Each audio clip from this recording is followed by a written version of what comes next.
A well-regulated militia being necessary to the security of a free state, the right of the people to keep and bear arms shall not be infringed. Welcome to another edition of Bearing Arms, Cam and Company. My name is Cam Edwards. Glad you're with me on the program today. Going to be spending some time with a friend, Toby Leary from Cape Gunworks and the Civil Rights Coalition up in Massachusetts. A lot to talk about, actually, including some very interesting news from Toby that should be, I would say, concerning for the anti-gunners in the state, including Governor Maura Healey. I'm very excited to hear about this upcoming meeting that Toby has. You'll hear all about it in our conversation. Take a look and listen. Toby, thanks so much for coming on the program. It's good to see you again. Yeah, it's always a pleasure. Thanks for having me, Cam. You bet. Looking forward to seeing you this weekend at the Goal 250 event in Boxborough, Massachusetts. You can find out more information at goal.org. But Cape Gunworks also has a big anniversary coming up here in just a few weeks, right? Yeah, we're really excited.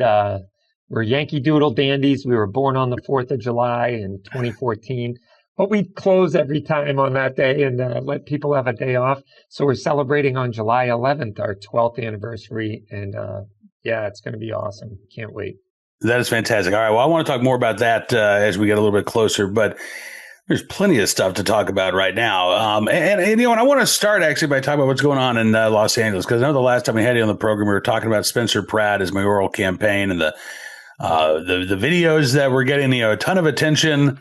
Now the votes are being tallied, and, on election night, Spencer Pratt had about a 10-point lead over the third place contender, and then the late votes start coming in, and boy, that lead just evaporated. Now looks like he's not going to make the runoff. And there are a lot of questions again about election integrity. It always seems like Democrats can find the votes where they need them. I'm not sure that Karen Bass actually wanted. I think she would have preferred to go up against Spencer Pratt. That's the one thing I'm not real sure about this whole theory that the election was rigged against Spencer Pratt, because I think that Bass actually would have preferred him instead of a more progressive challenger. But when you look at how that played out, and then you look at the referendum that we've got in Massachusetts coming up in November, trying to get the word out about the insane gun laws that are in effect here and the crippling effect that they're having on our right to keep and bear arms. I still think that Spencer Pratt's viral videos, that earned media campaign, it really does provide maybe a little bit of a guidebook for you guys in terms of going beyond a hostile media and certainly hostile politicians and speaking directly to the people of Massachusetts. Yeah, we're definitely planning on doing that. We have something that materialized last week, Cam, and I don't know if you're familiar with the audit that voters approved by almost 3/4 of the state. 72% of voters in the last election approved the state auditor to go in and audit the legislature, the state house, and both the House and the Senate, as her job requires her to do. And they haven't allowed it for, I think it's 6 or 7 years now. And nothing to hide here, though, but they're obviously above board and transparent. But the voters finally said, hey, we want this audit. You're not going to hide forever. And so last week, the legislature in Massachusetts had a vote materialize out of nowhere. It came out in 24 hours, a bill that would restrict the auditor from auditing the state house. They would do their own kind of transparency type of thing. And then they also made a law so the courts can't overturn their decision. I don't know how that's not a separation of powers question, but that just goes to show how entrenched the state of Massachusetts is in preservation of power and denying people their legitimate voice at the poll. And just like you are aptly pointing out what's going on in California, all these states that, use voter suppression tactics by either not requiring an ID and making it illegal to show one, and then also, having these mail-in ballots that go out weeks ahead of the election. It's like they can just manufacture votes out of nowhere. And we see the same thing happening here in Massachusetts. We have these drop boxes all over the state where you can drop your ballot. They're unsolicited to the people's, it comes right to your door. And so many people are concerned about that for the vote on November 3rd for the Civil Rights Coalition, because by all intents and purposes, there's a number out there that 72% that voted for the audit. Well, we did a poll and 73% of likely voters in the state of Massachusetts support the right to keep and bear arms in the Second Amendment. And so we know we are on the right side of history. We know we're on the right side of the momentum in this state. We know people support our rights. And a lot of times, even though we're a left-leaning state, that doesn't mean because they're liberal or Democrat or, unenrolled that they don't support the right to keep and bear arms, but they never have a candidate that espouses pro-gun values and also their kind of side of the equation. I wouldn't say never. Turco is one up on the North Shore in Massachusetts who's a Democrat who's very pro-gun, but he is the outlier, unfortunately. And so, we got a lot of work to do to educate the people of Massachusetts on why the right to keep and bear arms is so important and why it's on the ballot this November 3rd, because the State House refuses to listen to the will of the people. And that is a problem. I would say, in some respects, Massachusetts has fallen when they no longer listen to the will of the people. And frankly, our whole form of government is based on we the people, not you the government. Right. I mean, even if you go back to the town meetings, right? I mean, there's a long tradition in Massachusetts of and we don't live in a democracy. We live in a constitutional republic, a representative republic. But Massachusetts has got some small d democratic origins in terms of the people do have a direct say in certainly their local government.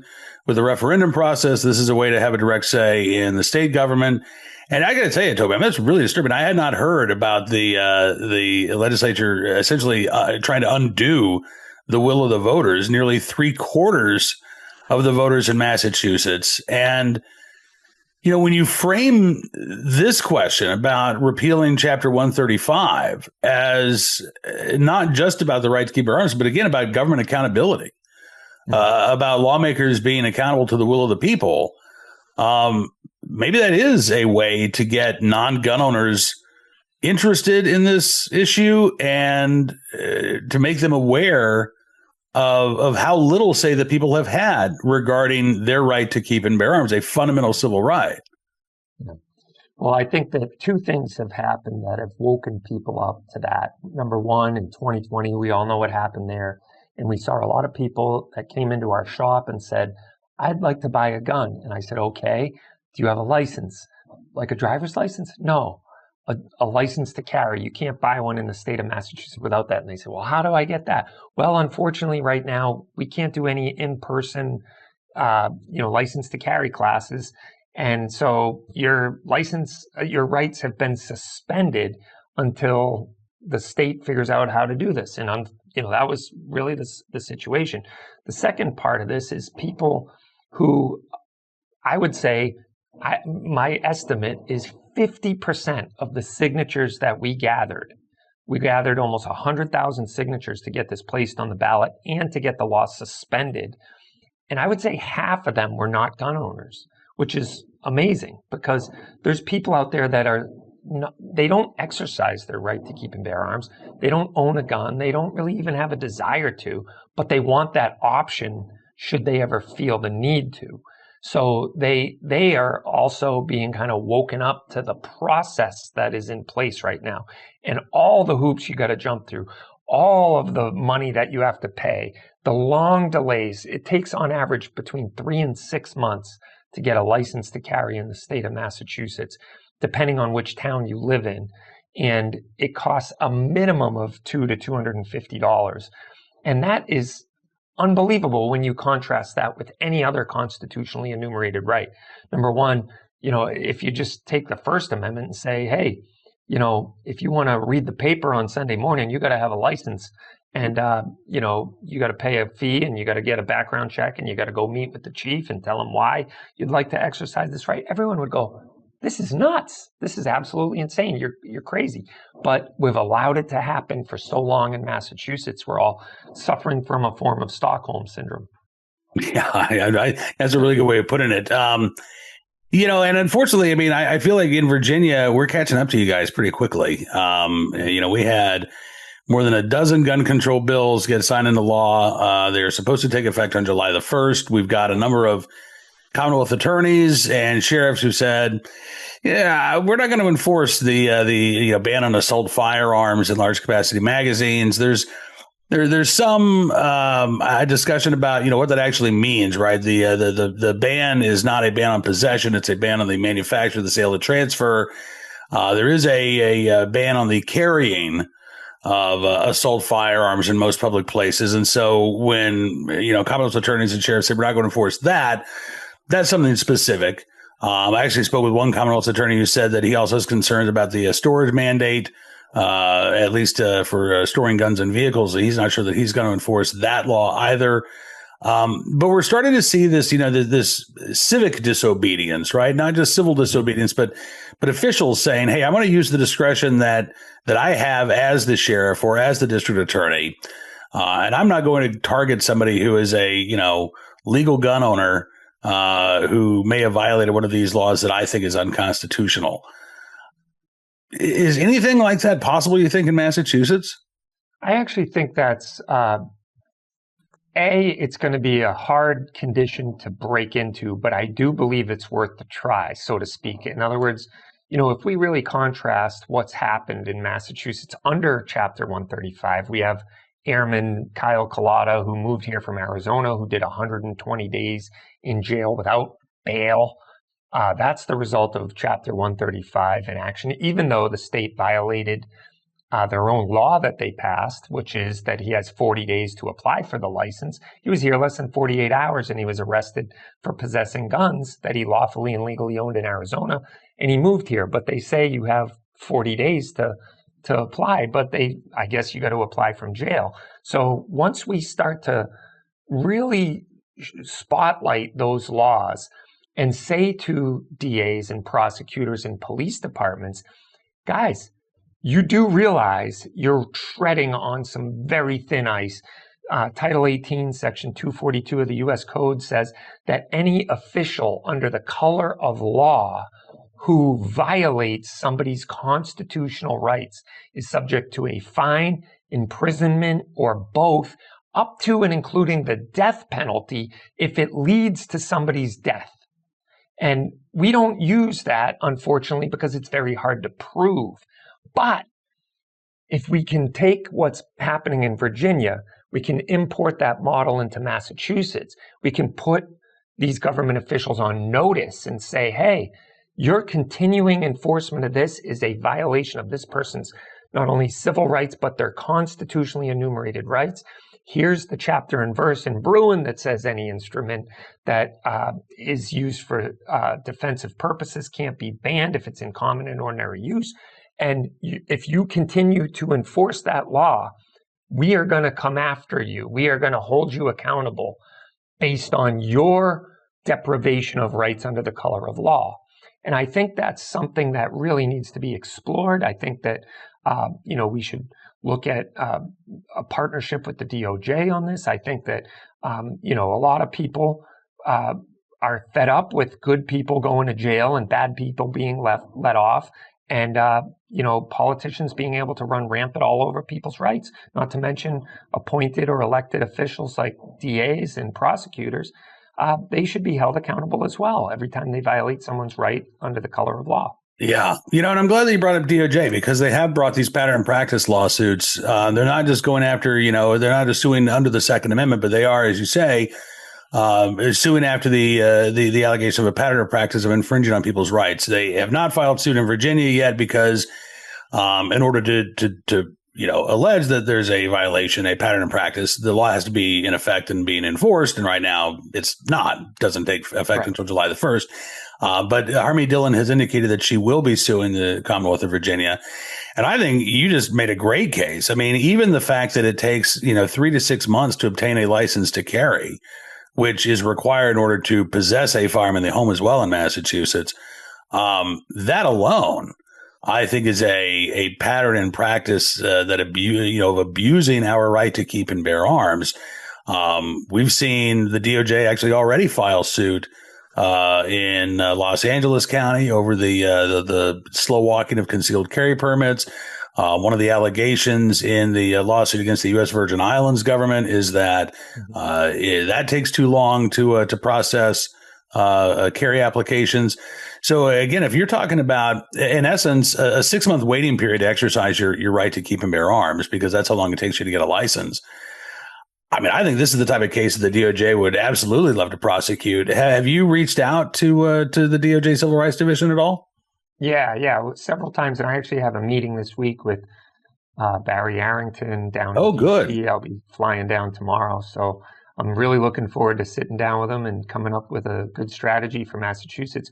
One thing I would like to point out that I think separates Massachusetts from a lot of other states that issue a license to carry is we are like New York and California.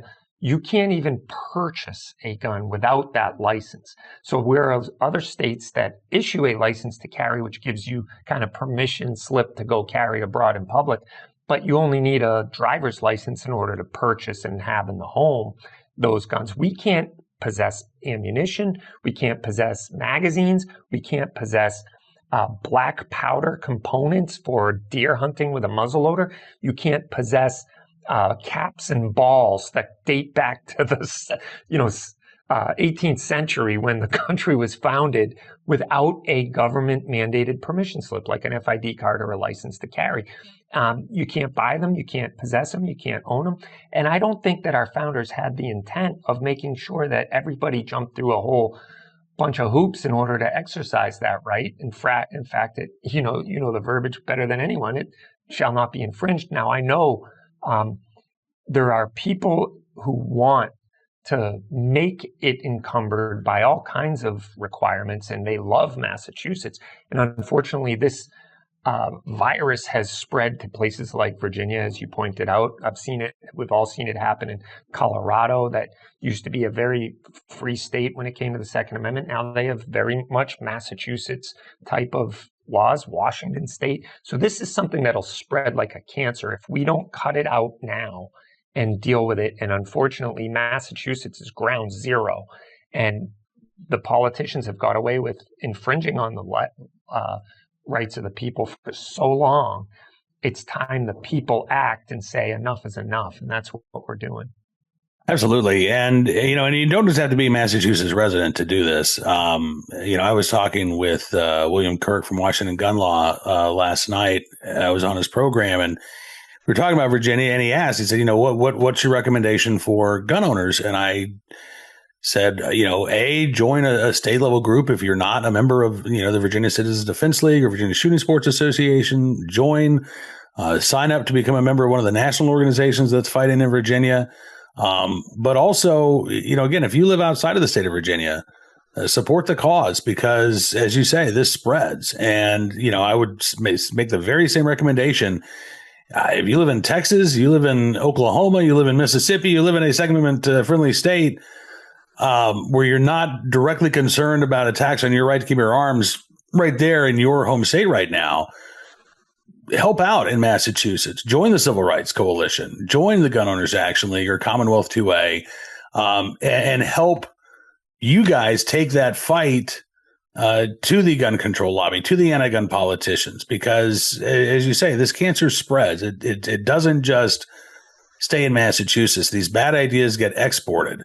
And I can tell you firsthand, living in Virginia, when the anti-gunners take power and they've got the votes, they're not moderating their policies right now. It's not like, okay, well, we'll do a little bit this year and we'll come back and we'll do a little bit more next year, but we really don't want to alienate voters. They don't care. Again, we had over a dozen gun control bills signed into law this year. We have, in pretty much one fell swoop, gone from a state with pretty good gun laws to being like New York or South Massachusetts, right? We're not quite as bad as you guys, but this was one session and they're coming back for more. Right. So it is incumbent on us to to take the fight, to the gun control lobby and to the gun control advocates in their strongholds. And Massachusetts, unfortunately, is one of their strongholds. But you talk about the 100,000 people who signed the petition to put the repeal of 135 on the ballot this November. There is an appetite for reform. I think there is an appetite to claw back our rights. And again, it doesn't matter where in the country you live, you can be a part of that effort as well. Yeah, man, I hope people really take that seriously. The best way to buffer this coming to your state is to fight it where the fight is. So yeah, by all means, we will put the money to good use. We have a lot of work to do in the last 5 months of the campaign to educate and tell people why their rights are worth defending. But we're going to win this, Cam. I'm confident of that. We have momentum on our side. 73% of likely voters support the right to keep and bear arms in the Second Amendment in the state of Massachusetts.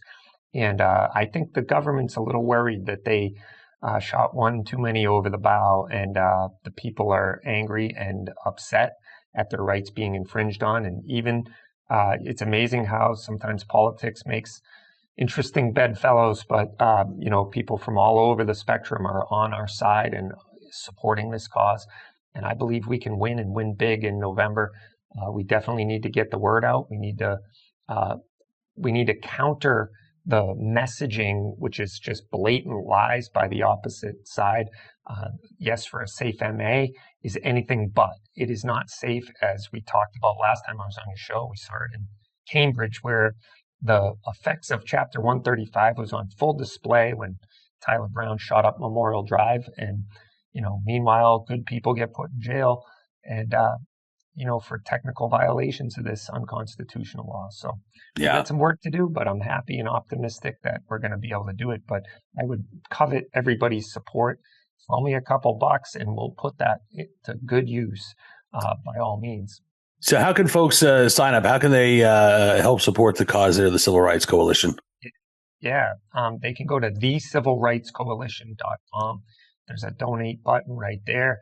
You can also sign up to stay up to date with what we got going on. You can check out our calendar. We have all kinds of events now till election day. And we have, a volunteer if you're local and you want to do standouts and door knocking and hold a sign or distribute some signs around the state. And as soon as we get the ballot number, we're going to print all those signs. But again, that's where the money comes in. We're going to need resources to do all that. So thecivilrightscoalition.com is the best place to go to donate. And we'll punch way above our weight class and make the money go to good use. Very low overhead. Well, Toby, again, thank you for everything that you're doing. And thank you to all of the grassroots volunteers there in Massachusetts who are fighting the good fight. I'm looking forward to seeing you this weekend and looking forward to having you back on the program again here in a couple of weeks where we can talk a little bit more about Cape Gunworks and the anniversary celebration, as well as the efforts to ensure that people can, I wouldn't even say continue exercising their Second Amendment rights, but can start to exercise their Second Amendment rights the way the founders intended. Amen to that. Love it. Toby, thanks so much for your time, man. It's always good talking with you today. Yes, sir. Take care. And thanks once again to Toby for joining me on the program. I am looking forward to seeing him up there in Boxborough, Massachusetts for the Goal 250 event on Saturday. I leave Saturday morning, and I got to tell you, I'm going to be traveling light, but I'm going to be taking my modern rugged bag with me just in case I've got to do some riding. I'll have my laptop and everything inside. From city streets to mountain trails, even airlines. Your gear should go wherever life takes you. And that is why at Modern Rugged Leather, every bag is handcrafted from premium, responsibly sourced leather. It's designed to look sharp, last long, and tell a story all its own. Every stitch, every buckle, every strap, reflecting timeless craftsmanship, and it's backed by a lifetime warranty, because quality shouldn't quit when the adventure begins. So whether it's the boardroom or the back roads, Modern Rugged Leather helps you carry confidence every step of the way. Modern Rugged Leather. Modern style, timeless durability, backed for life. Life takes you places. Make sure your gear keeps up. You can shop the full collection and find yours today at modernrugged.com. Again, that is modernrugged.com. All right, on to today's Armed Citizen story, our good deed of the day, and our recidivist report. We will start there with a story out of Texas, a disturbing story. Headline from the New York Post: repeat offender on probation allegedly kills father who tracked his stolen truck using GPS. Yeah. And this guy, who is now accused of murder, Should not have been out on the street. 56-year-old Louis Areba allegedly tracked down his stolen car and confronted the person accused of stealing it, London Hogan Sr., who allegedly then shot and killed Areba, who was pronounced dead after being taken to a local hospital. This was apparently it started out as a carjacking. Harris County Sheriff's Office telling Fox 26 that Arabia's son was putting gas into a Chevy Silverado when Hogan showed up, allegedly pulled a gun, then took the pickup truck. Arabia and a friend then tracked the pickup truck using GPS, led him to the area where it was being driven. The car being driven by Arabia was involved in a collision with the Chevy Silverado, which ended up disabling the vehicle. According to the sheriff's office, Arabia then chased a male and a female suspect who got out of the stolen truck, and deputies say that is when Hogan fired multiple shots, striking and killing Arabia and I believe injuring another person as well. Hogan charged with murder, aggravated assault with a deadly weapon, aggravated robbery with a deadly weapon. I'm surprised that he has not been hit with a felon possession charge, but that might be forthcoming. According to the New York Post, Hogan has a lengthy criminal history, including a case less than 3 years ago, just about 2.5 years ago, November 12, 2023. He was given a deferred adjudication, basically 5 years of probation after a guilty plea for assault of a family or household member impeding breath or circulation. Strangling a family member, and nothing more than 3 years probation. In September of 2020, he had cases involving felon in possession of a weapon and other unauthorized use of a vehicle dismissed, as well as possession of a controlled substance. 2016, he was guilty of possession of a controlled substance. October of 2015, possession of a controlled substance, another guilty plea. 2009, a guilty plea to a burglary. And during a hearing on Monday, where Hogan had his charges read to him, a judge reiterated that he's on deferred adjudication, says, looks like you're on a 5-year felony deferred for assault impeding breath. And Mr. Hogan entered into that deferred sentence March 27th, 2024. So, again, a little more than 2 years into this 5-year probationary sentence, Hogan is now accused of violating that probation in the most heinous way possible. Killing another individual. Now, we can argue, given that Arabia's son was carjacked at gunpoint, was it wise for his father to have gone after that car, knowing that the driver was armed? It's not known whether Arabia had a gun with him, whether his friend had a gun with him. I understand the impulse. I do, because often, in situations like this, you can contact police and nothing's going to happen. They're not going to put out a BOLO alert.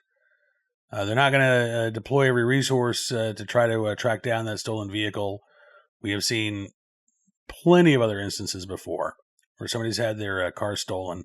They provide this information to police. They say, I've got a GPS device. I can tell you where the car is located.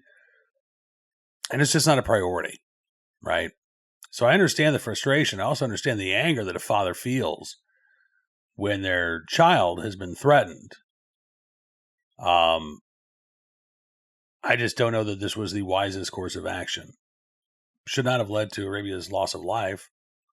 Not excusing or condoning his murder. But again, if you are going to put yourself in a situation like that, please, at the very least, make sure that you are able to protect yourself, able to defend yourself.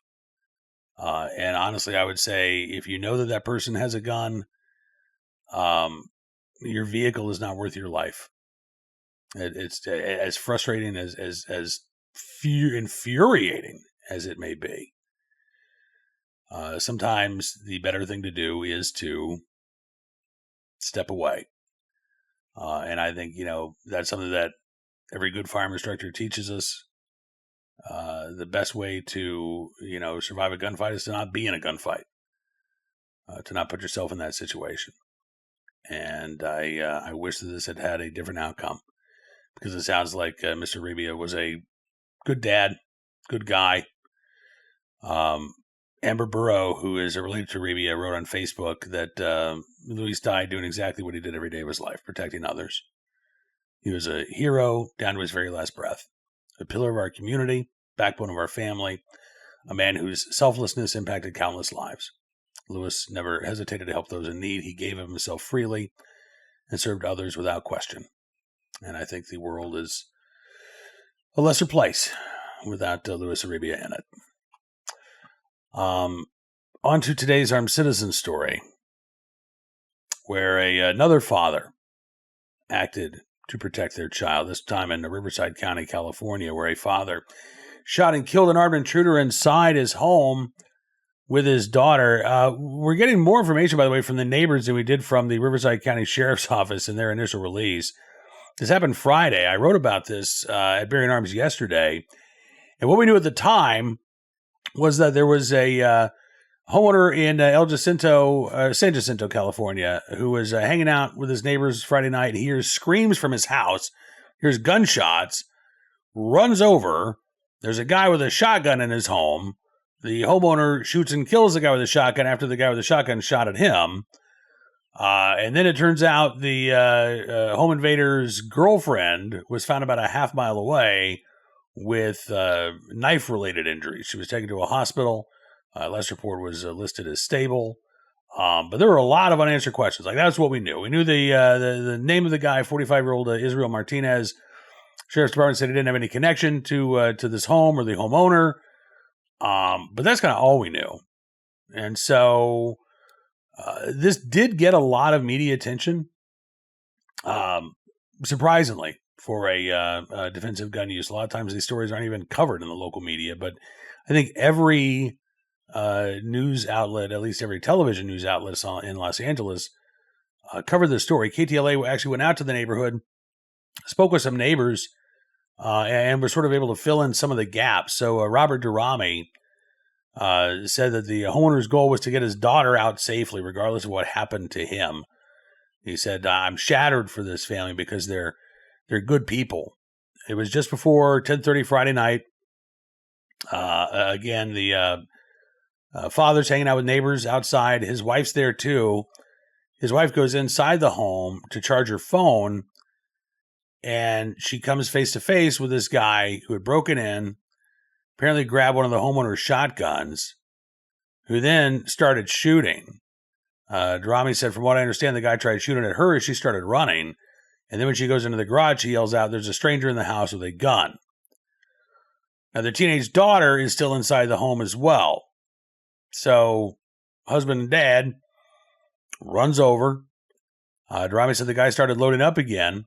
He got in there and the guy shot at Chris, the homeowner. He got up, and he unloaded at him and got the guy down. Durrami said that's when Chris was able to get his daughter out of the house unharmed. Deputies showed up moments later, found the suspect, again, Ismael Martinez, dead. Investigators said that even before this happened, the suspect and his girlfriend had gotten into an argument about a half mile from the family's home. He assaulted her with a knife. She was taken to the hospital. They still don't know why Martinez ended up in this particular home. Again, no connection to the homeowner or their family.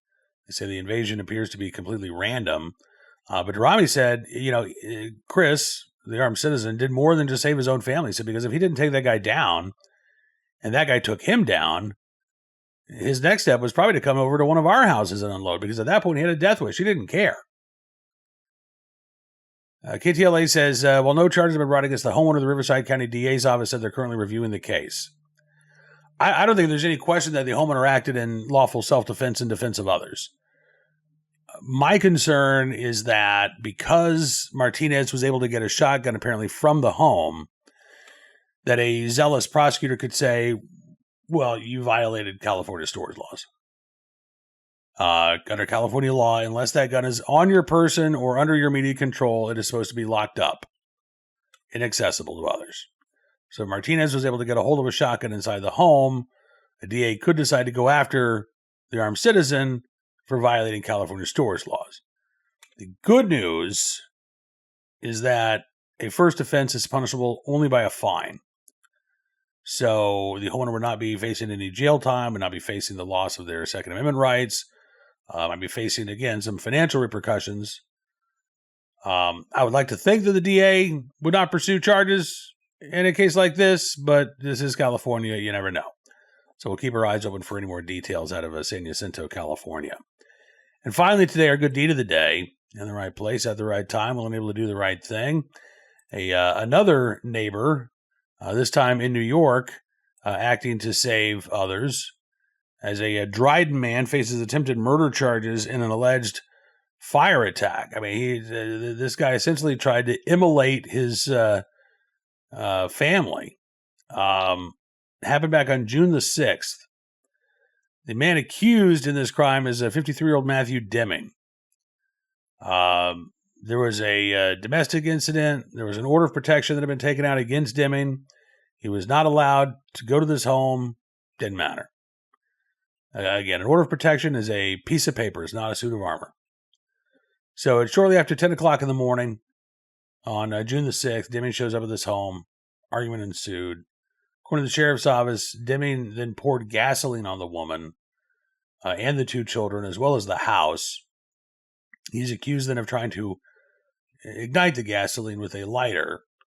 A neighbor who wants to remain anonymous said another neighbor had told him that something was happening down the street. He said, when I got out of the car, he said, I didn't see the kids initially, but the kids were in between, and he's throwing gasoline on them.